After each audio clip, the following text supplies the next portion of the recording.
Si nanay po gusto na pong makauwi sa Marikina. Ano po? Tama po. Tapos si Kuya Onyok po, yung paa niya po, talagang nangingitim na po. Tapos may nakapagsabi po na ano, na parang diabetes daw po kayo. Pwedeng paano po ng palad, apang? Kaya niyo pa po bang gumalaw? 1, 2, 3, 4, 5, 6, 7, 8, 9, 10. Sariwakwakan na! Magandang araw po sa ating lahat. Andito po tayo muli kila Kuya Onyok po sa kay Nanay Neneng. Si Nanay po gusto na pong makauwi sa Marikina. Ano po? Tama po. Tapos si Kuya Onyok po, yung paa niya po, talagang nangingitim na po. Tapos may nakapagsabi po na ano, na parang diabetes daw po kayo. Hindi naman kasi sinabi ng doktor nang nandun kami, sambong kami. Basta niresetahan lang ako eh.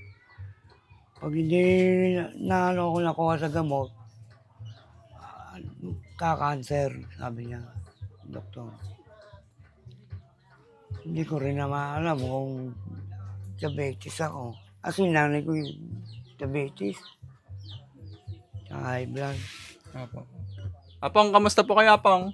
Ito, mabuti. Gusto niyo na pong umuwi ng ano, Marikina? Gusto ko na.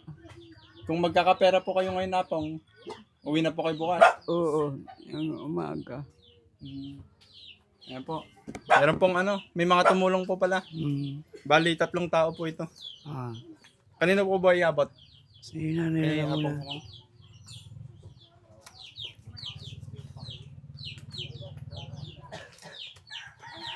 Pwedeng paano po ng palad, Apong? Kaya niyo pa po bang gumalaw? 1, 2, 3, 4, 5, 6, 7, 8, 9, 10, 11. May pang-uwi ka na, Apong. Makaka-uwi ka na po sa Marikina. Salamat. Salamat na makauwi na ako. Ano pong masasabi niyo, Apong, sa mga nagbigay po? Ay, salamat lang po ako. Ilagay mo muna doon sa may ano. Salamat ako sa tumulong.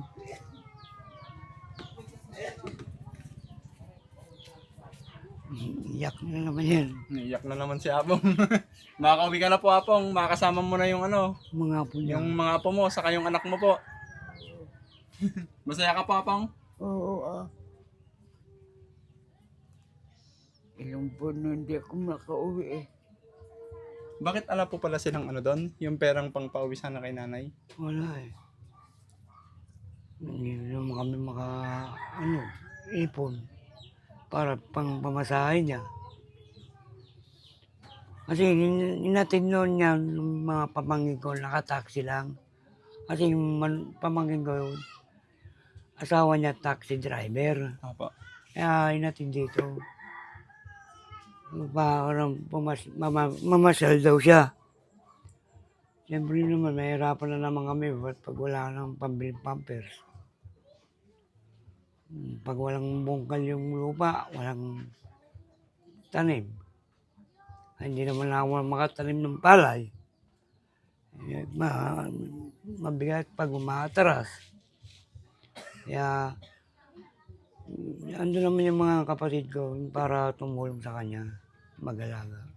Yung ano po, kuya, yung parang, yung ibang sa pera po, itira mo na lang po sa pangpagamot mo. Para meron ka din po sa iyo, no? Oo. Kasi hirap na din po kayong magtrabaho. Para sa inyo naman po ni nanay yan. Kasi pag andun naman na po siya, may bibili naman na po ng diaper niya, no? Meron naman.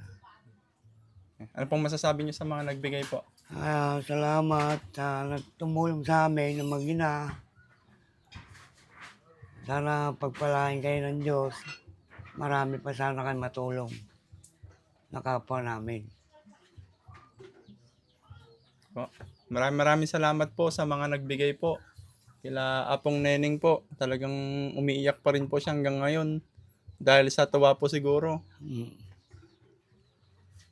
Apong, mag-iingat ka doon, Apong, Sana ano po, mas lumakas ka po doon. At maalagaan ka po nila, no? Oo. Yan ang hinihiling ko naman. Matulungan na talaga ako na makakilos ito maayos ko. Sarili ko. Ano lang po, pray lang po tayo kay Lord, no, Apong? Na sana'y mag-miracle po na, gumaling po kayo bigla, no, Apong? Talaga yan ang naman hinihingi ko. Nakakatawa, baka sa sarili ko. Baka ginawa ko. Ano po, ganun na lang po.